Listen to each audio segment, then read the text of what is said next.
Hello and welcome in everybody to the Lakers Outsiders podcast. A lot to talk about today. A lot of fun things to talk about as the Lakers go into New York and beat the Knicks at Madison Square Garden, 121-107. They avenge a loss to the Knicks earlier in the season. Gary Kester here hosting as always. Joining me today, starting with on my left, is Grant Goldberg. Grant, how's it going? Good. I'm still riding off the high of being the Knicks. You know, this storied Lakers-Knicks rivalry that most recently dates back to that Jose Calderon game winner, and then he turned out to be a hashtag traitor because he plays for us now. Yeah, with a D. Yeah, but I'm good. Oh, good old Jose Calderon. He helped the Lakers. God, he's done more for like Lakers draft picks, I think, than a lot of players in history. He helps them keep their pick by hitting the game winner, and then he gets traded to them with two second rounders. So I mean, shout out to Jose Calderon. And he's played this year, so. And on that note, Jacob Rude is also with us. Jacob, what's going on? It is going great. It's a lot more fun to do one of these when it's after a Lakers win and not after they get blown out or something. Yeah, no, that's always. I mean, it's always a lot of fun. It's a little less depressing, I guess, is the best way we could put it. But Jacob and I are not going to be very happy with one another this week, as it's rivalry week with Duke and North Carolina. So should have had a Duke shirt on. There may be some curse words thrown out in this podcast. Just a forewarning. But anyways, back to the game. The Lakers tweaked their starting lineup tonight. Luke Walton had kind of talked about doing it for a little while, or at least he had been asked about it quite a bit. Even though the Lakers starting lineup was actually one of their better lineups, they actually put in Brandon Ingram for Luol Deng, and I think a more surprising move, they kept Julius Randle at power forward and then put Tarik Black at center, and Timofey Mozgov did not start tonight. He actually didn't play at all tonight. We'll talk about that a little bit later. But, Grant, I'll start with you. Just what were some things that you saw tonight, some things you liked, things you didn't like? Well, early on, Brandon Ingram was super aggressive, which was really nice to see. His shot was falling, and he was really getting to the rim at will against – he was primarily guarded by Carmelo Anthony, so – I mean, that explains it a little bit, but it was really nice to see, him try to look for a shot and actively try to get to the bucket. Mm-hmm. And defensive rebounding is still an issue for us. I really like the activity on the offensive glass. They got a ton of second chance points, and that's where Larry Nance really did well. And Julius Randle didn't have a single defensive rebound. He had 2 offensive rebounds, and that's it. Mm-hmm. If I can remember the stats right. But overall, it was a good win. Yeah, there wasn't a whole lot to be, I guess, discouraged about in this game. I mean, the Lakers really jumped all over the Knicks, and then they didn't look back. And Jacob, that's kind of the difference that we saw tonight, that we haven't seen all year. There's been a lot of big leads that the Lakers have built that evaporated very quickly. And tonight we didn't really see that. I think the Knicks got within 15 at one point, and that was kind of seemed to be the closest they got in the second half. Yeah, I remember a while back that Luke said that was kind of one of the, I guess, concerns that the Lakers would build up a big lead and then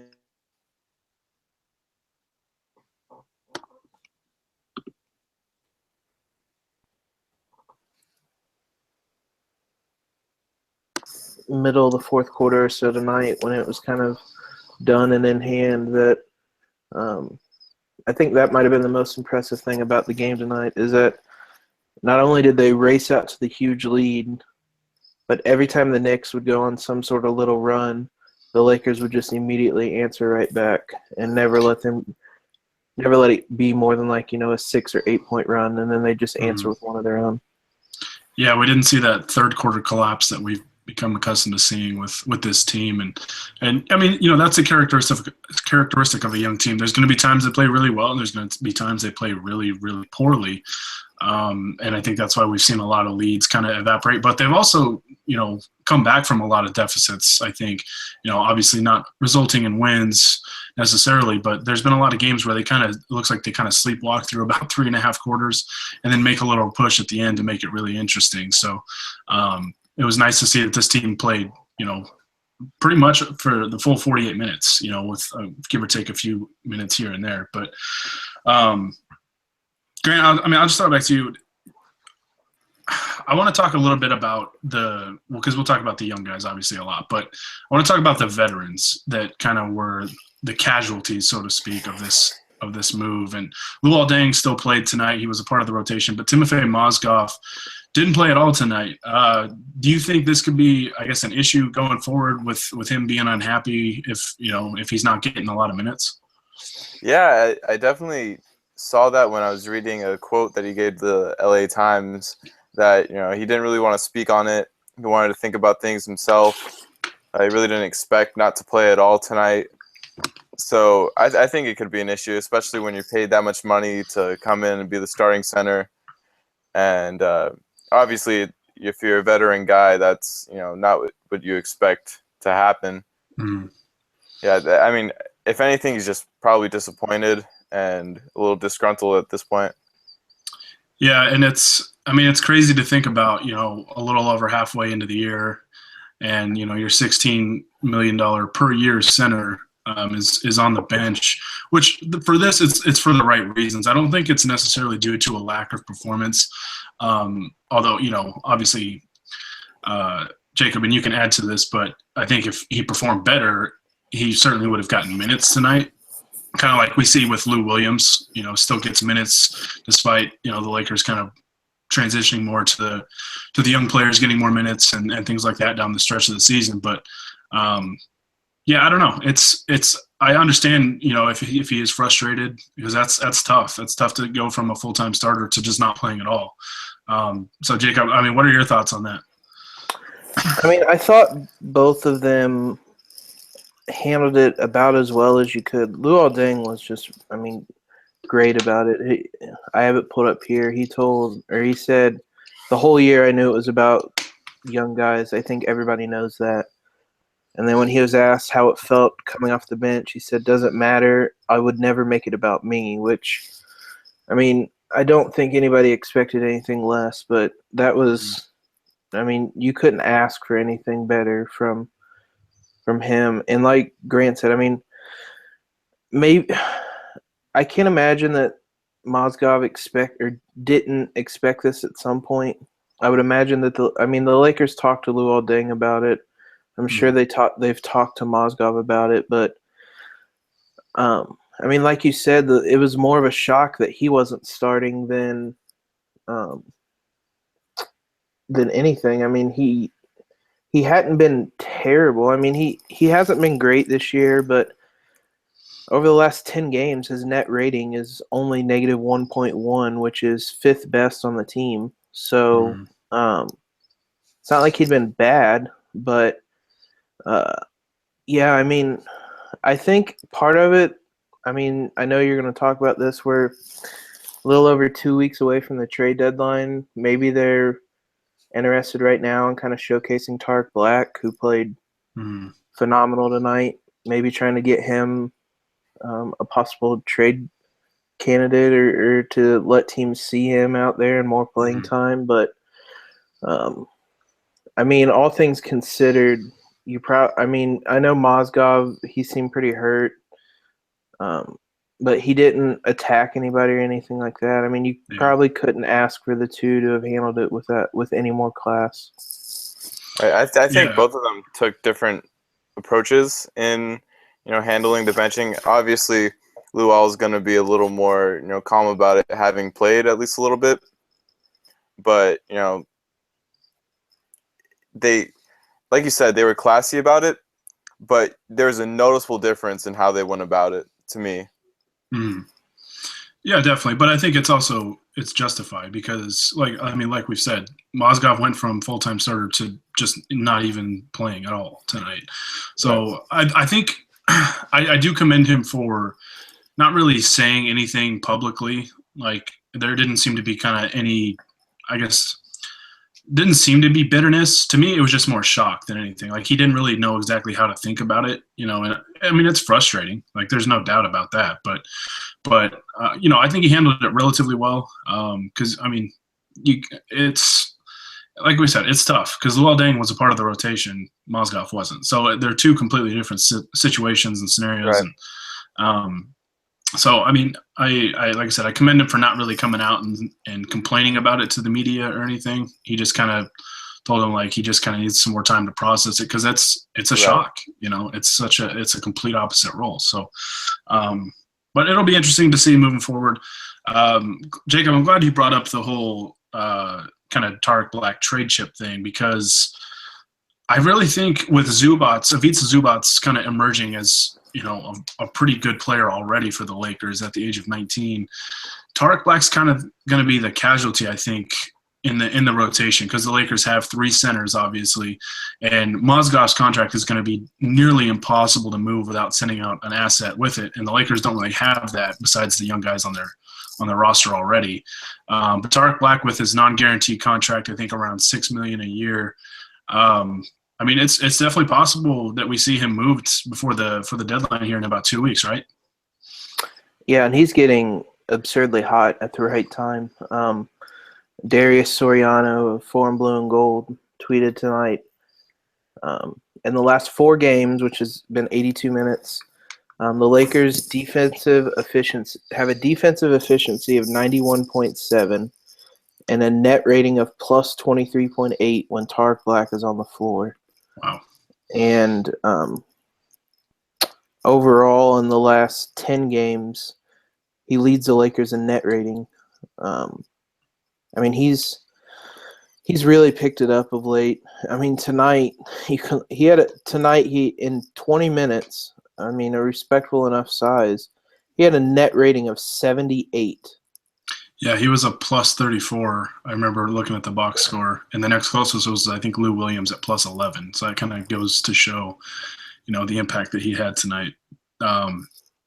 Yeah, no, I mean, I like Tarik Black a lot as a player. I know there's one guy out there that thinks he's not an NBA player or whatever, but no, I mean, he's a guy that consistently plays hard. And I mean, I think he's only 25 years old. So, I mean, he's not like an old player or anything like that. So, but I love his energy. I think he's a better defender than a lot of people give him credit for.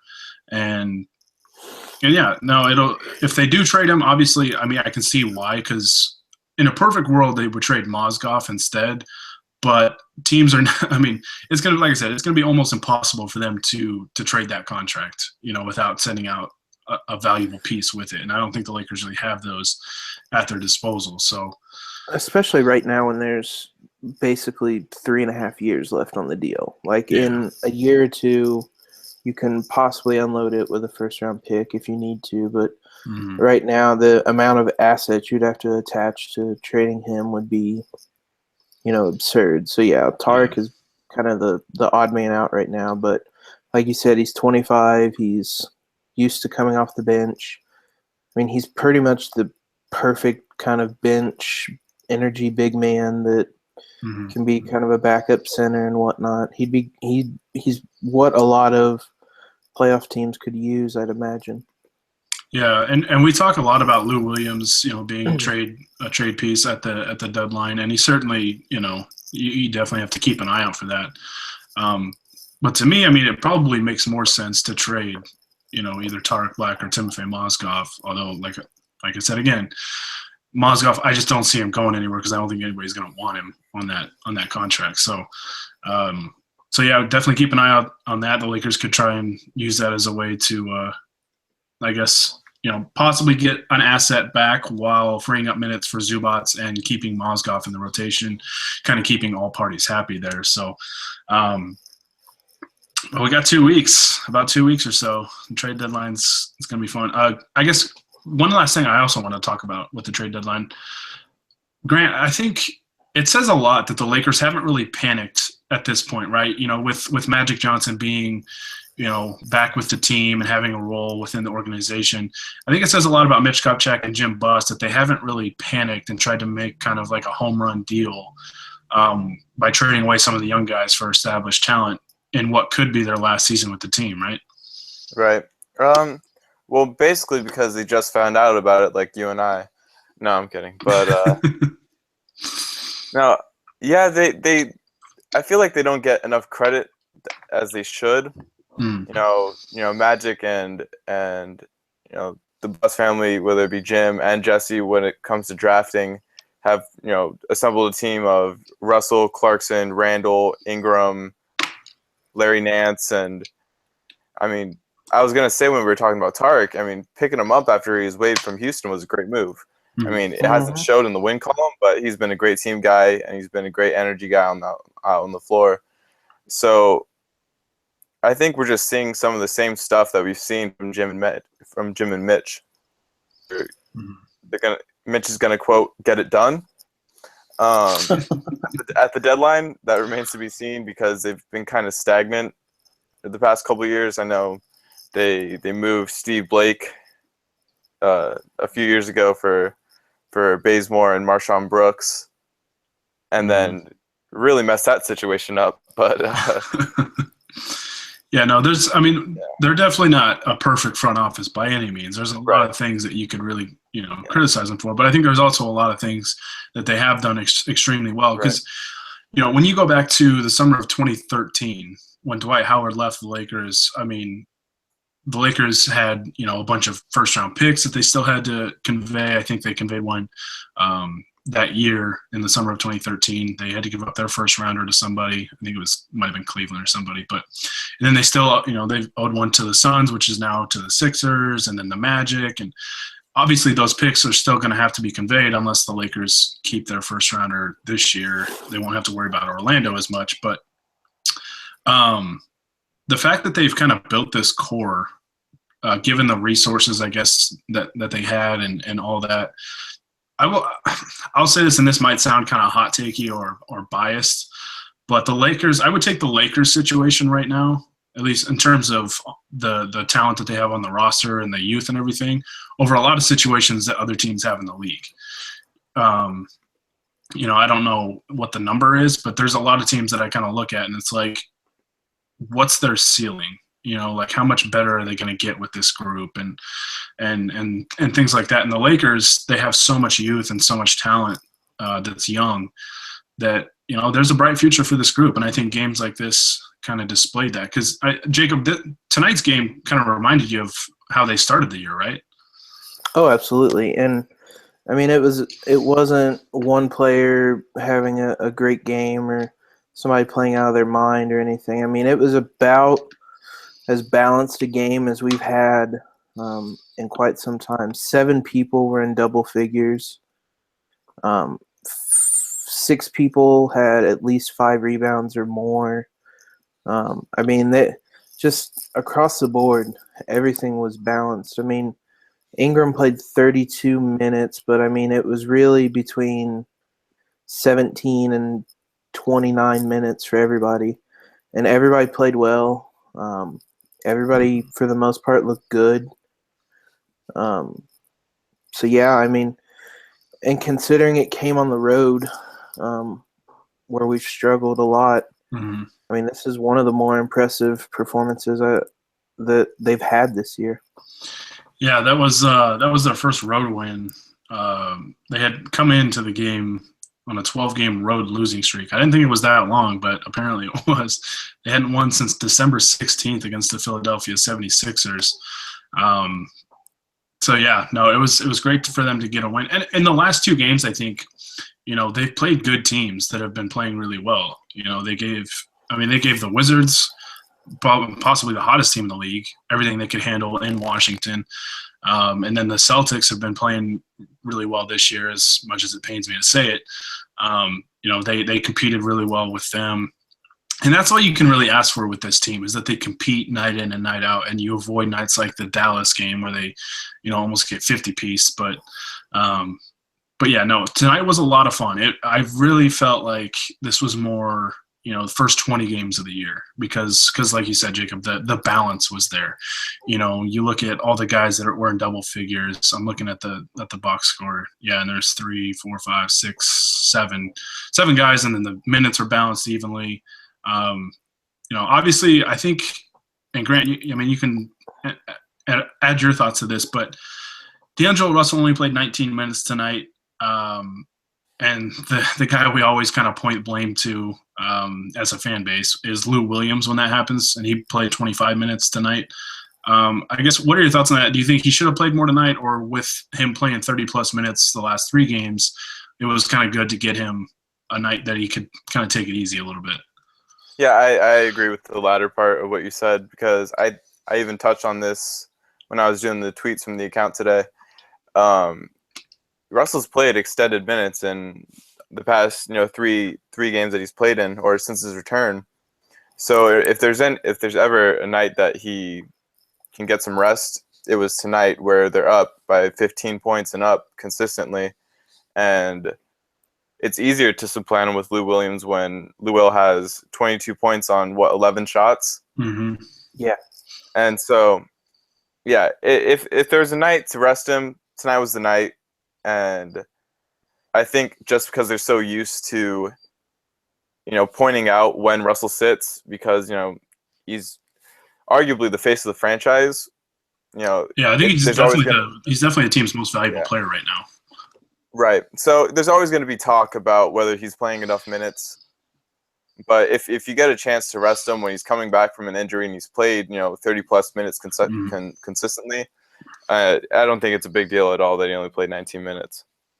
Yeah, I kind of, and people pointed this out to me, but I was kind of thinking it the whole time in that fourth quarter. I was like, I kind of just think this was Luke Walton basically treating him like his star player. Like, this is a blowout. I don't need you out there. I don't want to risk, you getting hurt again or something like that. And, just didn't throw him out there because they didn't need to. And I think with him getting hurt a couple times this year, I think the Lakers kind of, they saw firsthand how valuable he is when, because the offense just plummets, when he's not out there. So it's, I don't think it's Luke favoring Lou Williams, even though Lou played extremely well and he has all season. So I think that's what's different from this season and last season, where Lou wasn't nearly as good as he's played this year. But no, I think this was just kind of like, we don't need Russell out there right now. We know what we have in him, so there's no point in kind of risking his injury. Although I think, obviously 19 minutes, we want to see that number higher than it was. But I guess, Jacob, I know we've talked a lot about Lou Williams and his role this year in the minutes, but you can't just bench a guy that's playing well, right? Like, even if he's a veteran player. Oh, no. I know fans like to just bench Lou Williams and play, D'Angelo Russell more. But, players notice that. What kind of message are you sending to the team, Hey, I see you're playing well, but, sorry, we don't really care. We're going to play, Jordan Clarkson more minutes or D'Angelo Russell more minutes. What motivation would Lou Williams have at that point to come out and continue playing? So it's not really as simple as saying, we'll bench him, play him less minutes. Lou Williams has been – I agree D'Angelo has been our most valuable player. Lou Williams might be our best player this year. Mm-hmm. He's in the middle of a career year, and really across all boards. He has statistically pretty much everywhere is having a better season than he did the year he won Sixth Man of the Year. He leads the Lakers in offensive rating at 108. He's second in net rating. He has a true shooting percentage of 60.1% this year. But yeah, you can't just send somebody like that to the bench. At the end of the day, I know that they talk a lot about development, and they're obviously making moves toward developing the future, but you also still want to win games. And Lou Williams right now gives you, when he's on the floor, you have a great chance at winning a game. So it would be very silly to just bench him. And winning matters. right? Like, Yeah. even though you're a young team, you want to play all the young guys, like, winning still means a lot to these guys. You know, they want to see it translated into the win column. I think, you know, the young guys have kind of established throughout the year that they understand that they're a young team, that they're going to have to take their lumps, but they also want to win. You know, they want to see the results pay off, and you're going to need some of your veteran guys to kind of help out along the way because, I mean, quite frankly, young guys, when you're talking about guys that are under like 21, 22, they usually don't win you a lot of games in the league, you know, unless you get that generational talent like a LeBron James or something like that. But, you know, you still have to rely on your veterans. And, you know, I think his situation is a lot different than Mozgov's, you know, where obviously he kind of plays out on the perimeter with Russell. But Mozgov hasn't been as nearly as effective as Lou Williams has been. And like you said, Jacob, this is a career year for him. I mean, when you look at some of his numbers, like his true shooting percentage this year is 59.8. Like that's the highest of his career. And when you look at his per 36 minute numbers, I mean, he's averaging 27.1 points and 4.7 assists per 36 minutes. Like, you know, if he consistently got that much playing time and that's what his averages are, like we're talking about a star level production. You know, so I don't know. I guess that's what's different for me with Williams, right? It's just I don't know. He's performed extremely well all year, and you have to reward him for that. And last year, the argument was there. Obviously, he was the one who was played over D'Angelo, and he wasn't that good. So I think, obviously, as we see now, that was more a byproduct of Byron. But last year, the argument was probably a little more fair. Mm-hmm. Lou wasn't really winning you games. He wasn't playing at a high level. I could understand the frustration last year. This year, I mean, even still, with all the injuries D'Angelo's had, with all the extra minutes Lou has played, he's still averaging less minutes per game than D'Angelo. Mm-hmm. At 24.4, he's 24.3. He's about middle of the pack, Lou Williams is. Clarkson, Ingram, Randall, and D'Angelo are all playing more than him. So it's not like those guys aren't playing for Lou Williams, basically, like it was last year. Yeah. I mean, they're still all getting playing time. But like you said, winning matters. Winning games matter.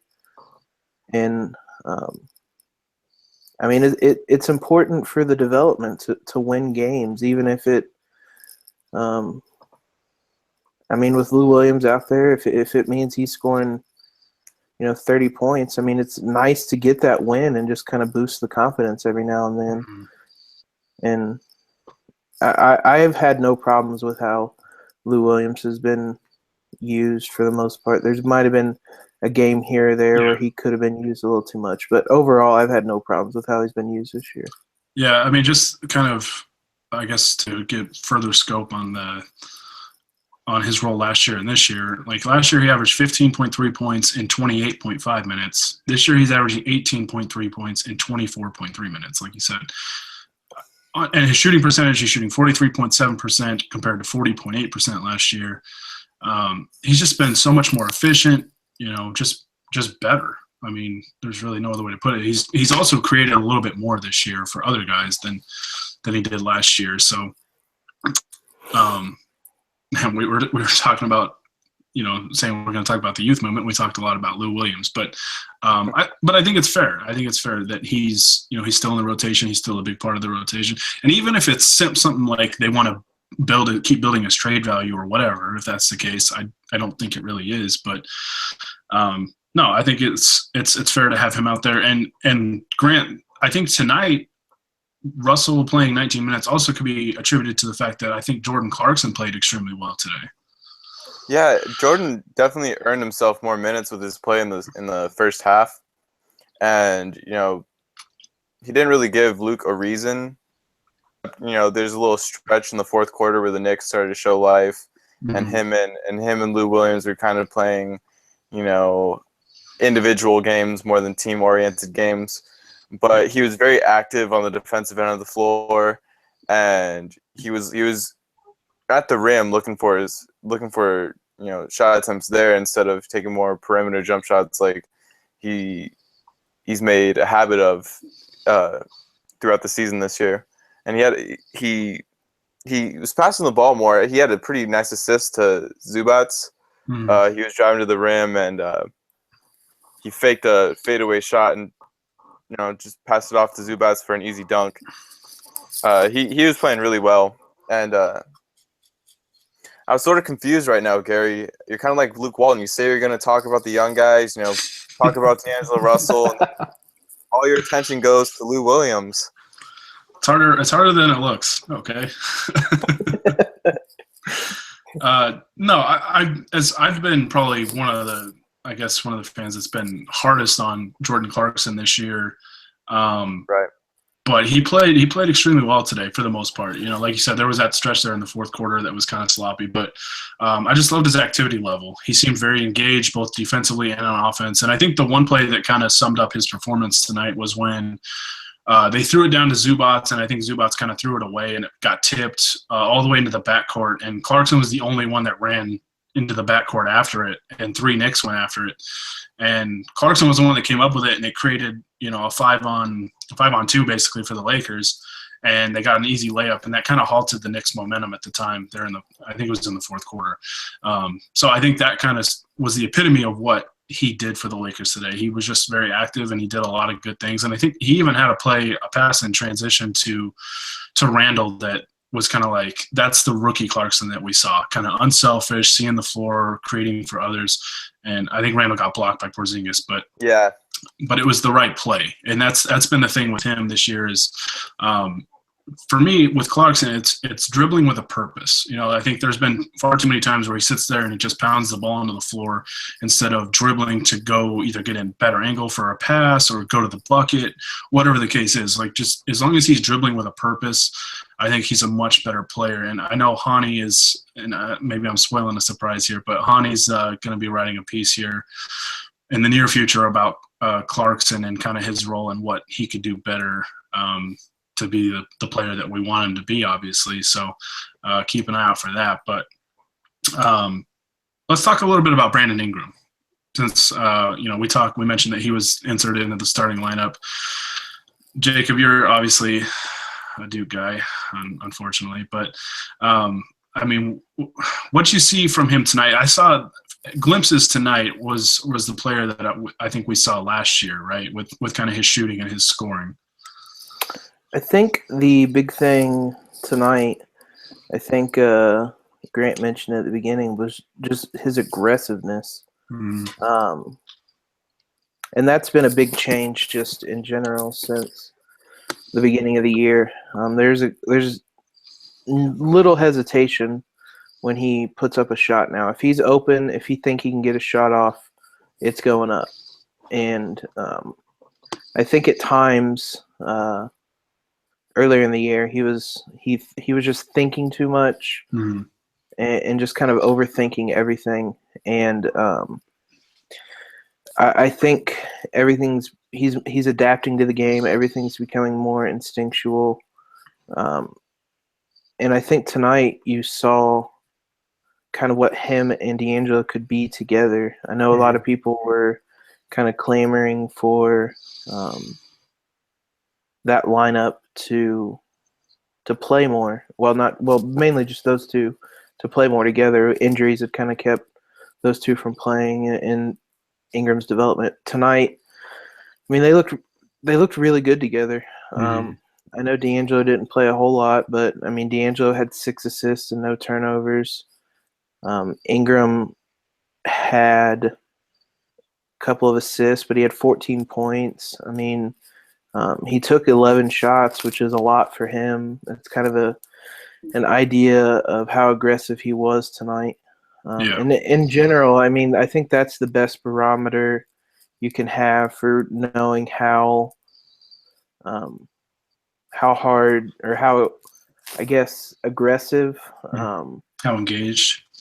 Engaged, that's what I was looking for. Ingram is how many shot attempts he has. And tonight he has 11 shots. It was one of his better games he's had in the starting role. So I think I think I said it at the in the Slack during the game, but I mean, he'll have moments still, maybe once a game or so, where you're just like, man, he's going to be so good once he starts to get everything clicking. Yeah, I think it was the first game that he really didn't look like a rookie. If that makes sense to you, because like you said, he wasn't thinking as much. He wasn't overthinking anything. There's a play where he got the ball. It might have been off the deflection. He was wide open on the wing, and he kind of looked to pass it off, but he saw Melo trying to close in on him, and he just rose up and shot the jumper. It didn't go in, but that's a play where he definitely would have passed the ball off earlier in the year. Yeah. So he definitely looked his most comfortable and most aggressive, and it was just a really fun game to watch by him. And my favorite play of the game by him was a defensive rebound he had where he pulled it away from Tarik and I think Clarkson, and you just saw his arms reach above everybody else, like go gadget. He's had a few rebounds this year where he like seriously doesn't look human because his length and his and his ability to just go up and get it. It just it doesn't look natural. But he had a play where I think he stole a defensive rebound and then he pushed the tempo. He just got it and went, and it created a transition bucket for the Lakers, I think. And I was impressed with his game tonight. And like you said, Jacob, and we've talked about it on the podcast, I think you've got to get him shots. You got to get him shots because I think that really gets him going. And I was probably most impressed with him tonight because early in the game, I mean, he airballed that free throw. He missed 3 of his 5 free throws, which is something that's really weird because that kind of dates back to Duke last year where he wasn't a great free throw shooter, even though he's a pretty good 3-point shooter. But yeah, no, he airballed that free throw early on, and then right after he seemed to get going. So I think that was really encouraging that he didn't kind of let that get him down. Like he just kept shooting, and it got him going. He hit a couple threes early on, and he played well. I like when he's really aggressive, and there were a couple plays where he dove to the basket and the Lakers hit him, and he either got fouled or got a bucket, whatever the case was. So seeing that activity without the ball as well is also really, really encouraging. And it's crazy to think this about Ingram. And I was talking to my little brother about it earlier today. I was like, because he shares the same birthday as my little brother, but he's younger. It's like he's still 7 months away from being 20 years old.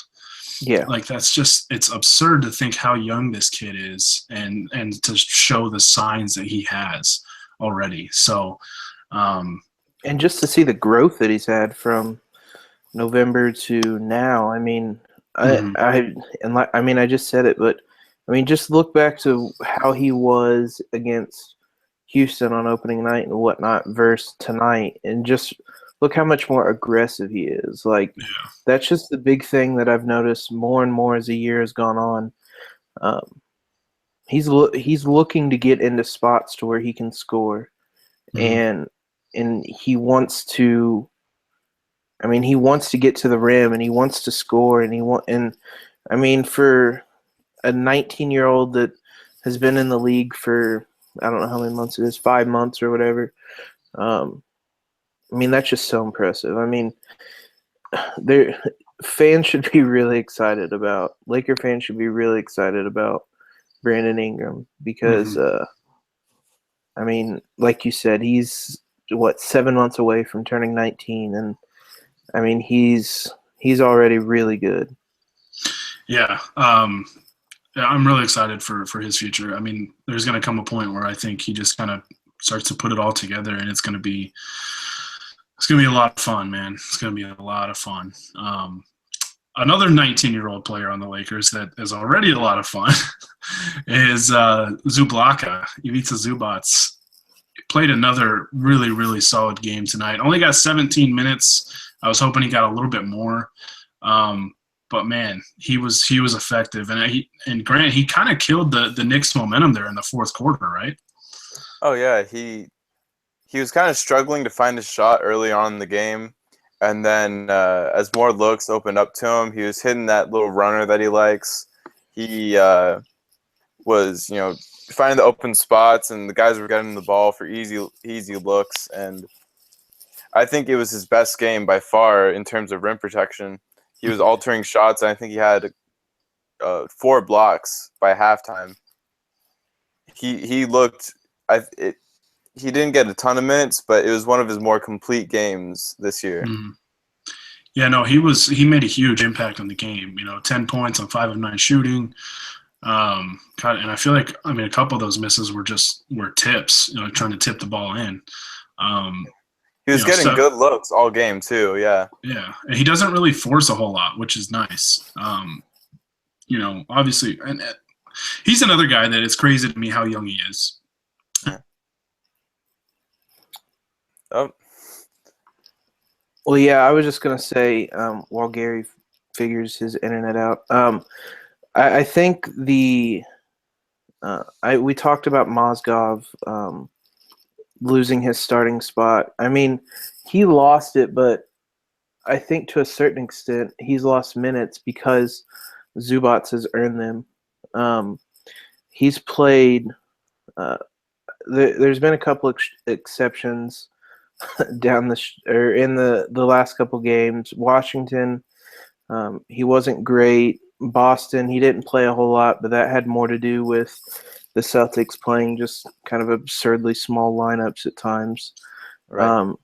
But tonight, he didn't play a whole lot, but you can see the type of impact he can make with 17 minutes. He has 10 points, 7 rebounds, a couple offensive rebounds. He has 9 shots, 4 blocks. He just does just a little bit of everything, and it's just like, and he's another one, and his improvement lately has been even more pronounced because he's kind of come out of nowhere. But he's 19, and some of the stuff he can do as a 19-year-old, it's just crazy to think about. And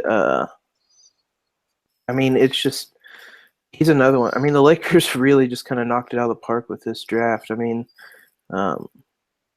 I don't know how much we've seen. I'm trying to look it up now of an Ingram. Yeah, Ingram, Russell, and Zubac have only played 20 minutes together in 8 games.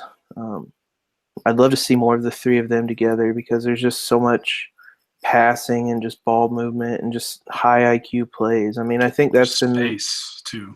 A lot of space. Oh, Gary's back.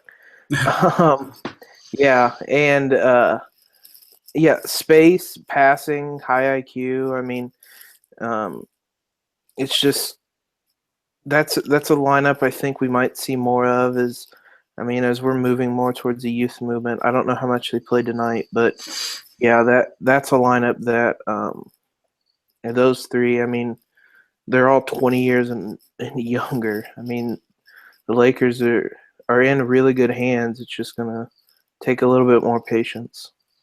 Yeah, I don't know exactly where I cut off. I guess the point I was getting to was, there's a lot of talk on Twitter about Mozgov's contract even more because Zubac is playing this well, and I don't know if you guys heard me say that, but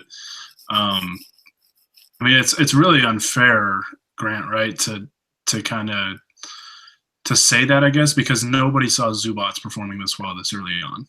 Yeah, nobody saw this coming. Yeah, I think it was up in the air whether he'd come to the United States right away, and he did, and there was a certain rule that he couldn't practice with the team until the preseason, and everybody's so impressed by how fast he's picked up the game, and everyone's blown away. Nobody expected this. Like Jacob was saying, he's only 19 years old, and he's consistently getting double doubles and near double doubles in the NBA. And I'm turning 20 on Saturday, and I'm turning the sliders up on. I'm turning the sliders up on FIFA to win 21-0. So yeah, that gives a pretty good. It's a little bit of perspective. Oh man, that's awesome. But One more young player I want to talk about, and we talk about him all the time, is D'Angelo Russell. Because if you didn't watch this game and you looked at the box score, you would think he didn't play very well, right? He played 19 minutes, like we said earlier. He had 4 points on 1 of 4 shooting and 6 assists, which is good. But apparently, some people out there think you have to average 8 assists or more to be a true point guard or something. Man, I'm just throwing out all kinds of shade today, but no, like you can just see it by watching. If you've watched this team all year, and I tweeted out a GIF of this, his pass to Nick Young in the third quarter, incredible pass through traffic. Like I had no idea that pass was even coming, and it gives Nick Young a layup, and he misses it. And he gets the ball tipped back to him, and then he scores. But it's like that's why you can't just look at his assist numbers and kind of base his passing on that, because that pass was absurd, and it doesn't even show up in the stat column. And that's been kind of a common thing this year. Although I'll give Nick Young a lot of credit. I think I don't know what the number is on it, but Russell gets a lot of assists from Nick Young, hitting shots because he's played extremely well this year. But, I mean, Jacob, I'll let you kind of expand on this, but it's just been so impressive how he's commanded this offense this year. Yeah, I didn't realize – I mean, I guess I probably should have when your – 2 backup point guards are Marcelo Huertas and Jose Calderon, but I didn't realize just how much the Lakers were going to rely on him. I mean, this team with D'Angelo Russell versus this team without D'Angelo Russell is just two major extremes. I know the piece you did, Silver Screen and Roll, you had the Lakers record with and without him. I mean, they're less than 10 games under 500 with him in the lineup. Or with him starting and whatnot, and really since he's come back from that injury, I mean he's been playing on fire. I have it pulled up. The last 4 games he has a net rating of 6.2, an offensive rating of 113.3. The big thing for him, assist to turnover ratio is 3, and an assist percentage of 39.8%, which is just leaps and bounds above what he normally gets. So I think that's a big thing. I was trying to pull it up. I don't know how many kind of missed assists he's had or whatnot, but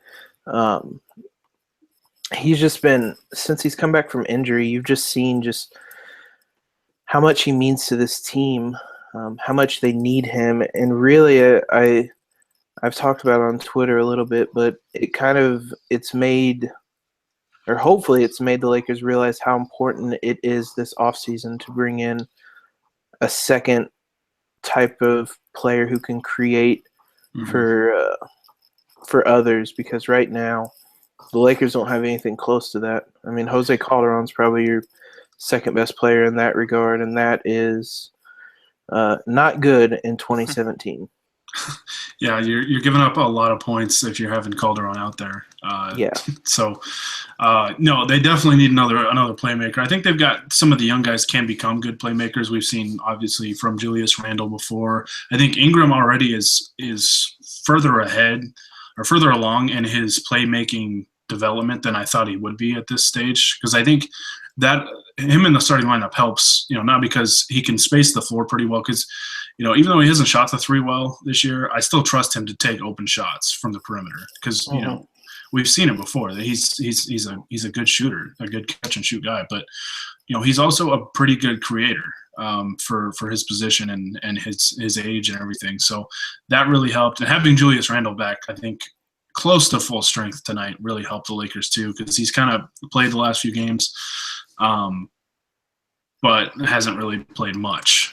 As he's kind of working his way back into shape from being sick and all that. So, no, this was just such a fun game. It was so much fun to see the young guys really kind of take control and just dominate the Knicks, from start to finish. And hopefully there's a lot more games like that coming up to end the season. Still a long way to go. And who knows, I'm curious to see what your guys' stance is on this. You're probably closer to me, but there's obviously a lot of talk, and I had a lot of people in my mentions on Twitter that were kind of upset at how the Lakers played today because of the draft pick and the top 3 protection on it and stuff like that.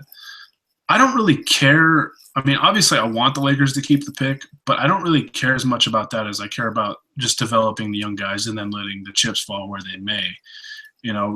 Grant, maybe you have a different opinion on it, but I mean, they kind of have to focus first and foremost on just the players that they have currently on the roster.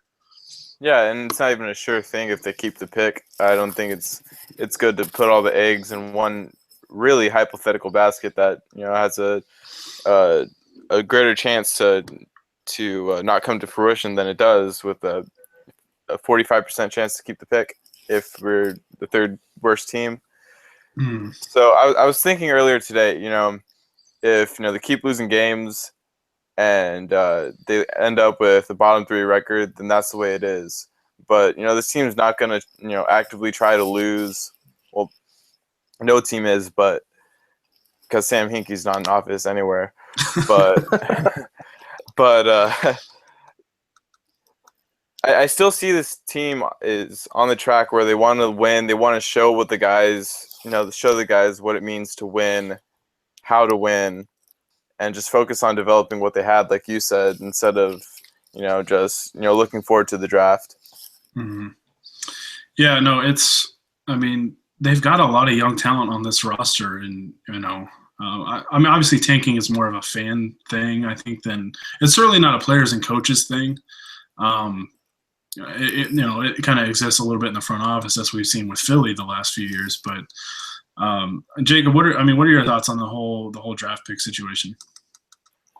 You absolutely can't play this year to kind of play for the draft pick, for all the reasons Grant said. I mean, at best, it's I don't have Tankathon pulled up. It's like a 65% chance, basically. I thought it was a 55 if we have the worst record in all the league. I think it's 64 if you have the worst record, and let's be honest, nobody's catching Brooklyn. But I think it drops to like 55 or 56 for second worst, and then like 46 or something with third worst. Yeah, I have it pulled up here. You were basically spot on. 64.3 for Brooklyn, and we have twice as many wins as them right now. That's not happening. 55.8% for the second worst record. 46.9% for the third worst. That's where we're at right now. So even at best, realistically this year, we're looking like we have the last year at a slightly weighted coin flip, basically. Yeah. At keeping the pick. That is not enough assurance for you to go and sacrifice development to try to keep that pick. So I think you can, and this is what I know Harrison pointed out when he said it's time to tank. The word tank just has such a negative connotation. It sounds like losing on purpose, which I mean, to a certain extent, that's what tanking is. Tanking with this Laker team is what we did today, where Tarik Black starts, Mozgov doesn't play, Luol Deng comes off the bench, Zubac gets big minutes. That's the type of tanking that the Lakers are going to be doing. And, I mean, today it ended up in a win. So I'm more interested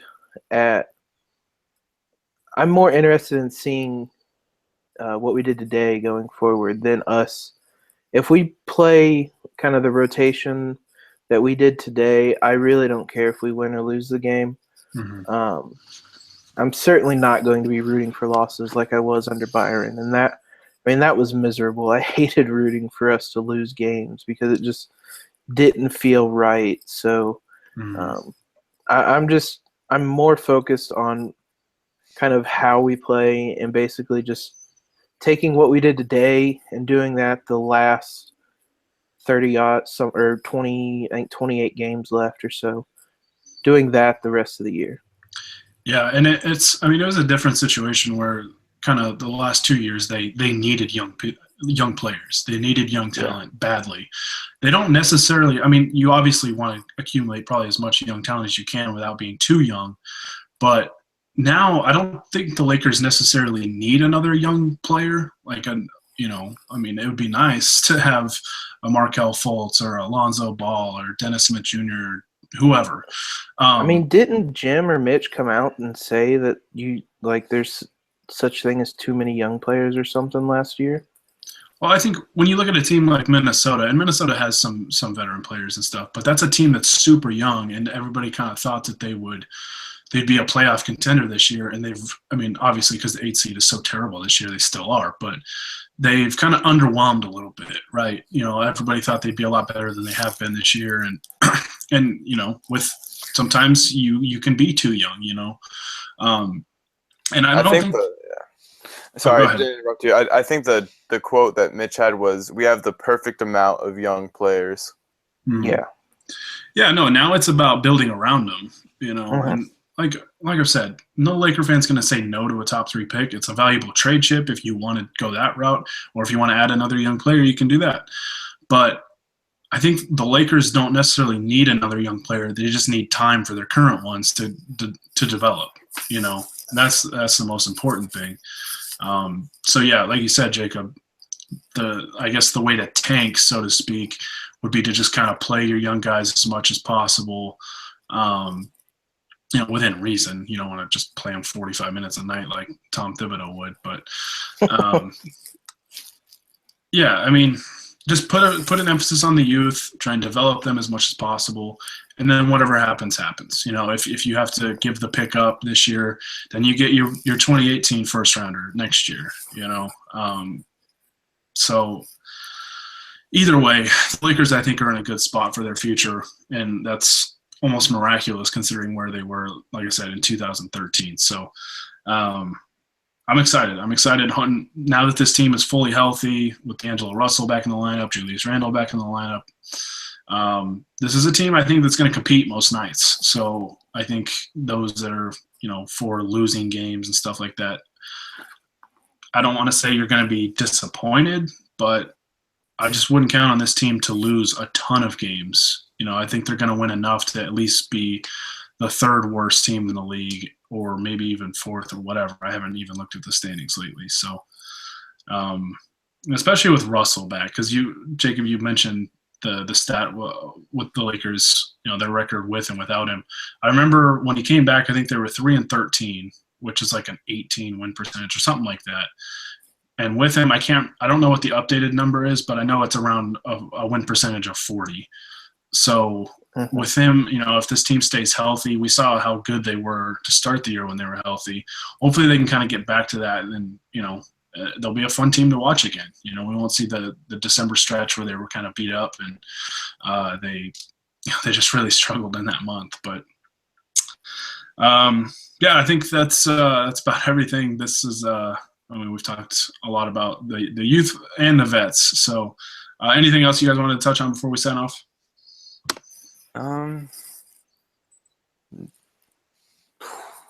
Go Duke. Let's see. I hope Boogie doesn't get as many technicals as he does with the Kings when he's on the Lakers in a few years. But other than that, I think I've said all I needed to say. That was why this podcast started a little later than I wanted to, because that game got interesting, and then Cousins, had a little meltdown there at the end. But Boogie went full Boogie. That's right. He just needs a little Luke Walton in his life. Oh man, yeah, no, it's the rest. I think the rest of the season is gonna be a lot of fun, especially All-Star Weekend. We've got the Rising Stars game 2 coming up, and Nick Young. We got Swaggy 3 in the 3-point contest. I know he's already getting ready for that, so that he's always must-see TV. So, and I mean, if we're looking forward, the Lakers have a lot of home games in the second half of the year, which is kind of goes against the whole tanking thing, right? Yeah, and so it's gonna be. It feels like we've played on the road so much this year already. They have a. I want to say there's a stretch right at the end of the year where they go and they leave LA twice. So I mean, it's been a rough, especially like you said that that December was real rough. But there's a light at the end of the tunnel again. If everybody can stay healthy, and they also have a really long. They have, I want to say, 10 days off for All-Star Weekend. They have a really long break. So I mean, if everybody can stay healthy and if everybody can just kind of get into the second half of the year, and I think this team will be a lot of fun. Yeah, and that's what it's about. It's about focusing on the guys already on the team and just seeing them continue to get better. So because I mean they are the future. You can't like with the lottery. My kind of thinking on it the last couple of years is the same it is this year. Expect the worst, but hope for the best. That's really all you can do in this kind of situation. So, but yeah, I mean that's a few months away still. So let's just have some fun the rest of the season. Hopefully the Lakers, put in some more performances like they did tonight. Rack up some wins. I mean, they're only 6 games out of the 8th seed, which is so crazy. I don't think that they'll make the playoffs, but who knows? If they get hot, maybe they'll make it interesting. But just kind of goes to 16 games under 500, and you're 6 games out of the playoffs. Good Lord. Yeah. The streak starts now. Just goes to show how weird this season has been. But no, before we sign off here, I do want to announce we mentioned this on Twitter, but we're on Instagram. We started an Instagram account when we started the site, but it just never really gained any traction. So and Grant's kind of doing a lot of things. Jacob, I know you got control of the account too, and a number of guys do. So if you want to catch, some of our content over there at Instagram, make sure to give us a follow at Lakers Outsiders, as you can see on Grant's phone there.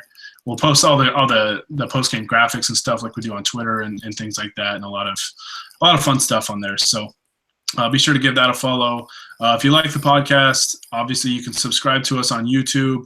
You can subscribe to us on iTunes. I'm still working on that. I don't really know why these aren't loading up to iTunes, but I swear I'll get it figured out. I just with school being started back up and everything and work, it's I'm trying to find a lot of time for it. So make sure you subscribe to us there. But like I said, you can find everything with us on YouTube and on LakersOutsiders.com. You can like us on Facebook, follow us on Twitter at Lakers Outsiders, Instagram, all that stuff. You can follow Grant at Grant Goldberg. Jacob is at Jacob Rude, and myself, I am at Gary Kessler. As you can see, we are all super creative with our Twitter handles. But no, unless you guys had anything else to add, I think that's going to do it for us. I think Harrison's just rigging the iTunes podcast game so he could have his prosper. He gave me faulty instructions. Is what it was. So it's rigged for money. I've seen it live. All right, so that's going to do it for us. Thank you to everybody that tuned in and followed along with us. I don't think we really even got any questions tonight. When we went live, there was nothing on there, but hopefully that changes next time. We always love questions, whether they're about the Lakers or about potatoes or whatever. So thanks again, everybody, for tuning in. Like I said, you can follow us on all those different platforms. Grant and Jacob, I want to thank you guys for joining me tonight on this late night podcast on a Monday night. And we'll see you guys next time when the Lakers play Detroit here in a couple days. And hopefully we start the win streak. See you guys.